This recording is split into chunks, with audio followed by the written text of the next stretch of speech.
All right, so this is a Norway spruce.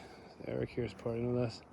And we like the knots. So we thought it was kind of cool how when these limbs died, the tree kind of grew around it and made these really cool patterns, particularly here. So we're gonna try to make this our live edge. And we got this old school Hudson sawmill. What you do when you wanna cut a beam out of a live edge is you find out where the lowest part is, like right here, and you can see I have it at 19. Dropping it on myself. One hand, so I go there, it just touches. I can see that this is roughly 15 or 14 and a half inches. So I'm gonna go to 11, so I know that my beam is at least 4 inches thick. And so I go over here, and then we'll test it later with the what was this? 15.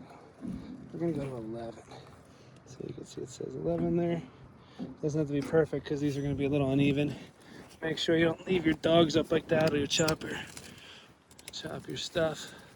This looks like it's about it. We're pretty close over here, so I might have to move these down. Yeah, no, this is not clear, so I have to take this out. Knock it down a bit. I don't think this one's clear either, if that one's not clear. This one's... Well, I guess there's a pause on here. All right. It's running.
the lumber. Take a look. We missed it right here by like a quarter inch. And over here, so this is really maxing out our mill, but you can see this is going to be a real nice beam system. We're going to cut this in half. We'll get all these nice pieces. You can see some beautiful grain on here as well.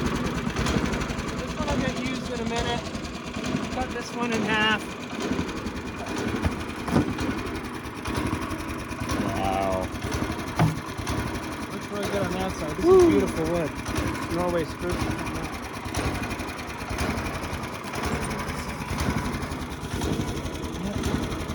It's a conifer, but it's good. All right, we'll catch you. We're gonna turn this thing. We'll catch you later.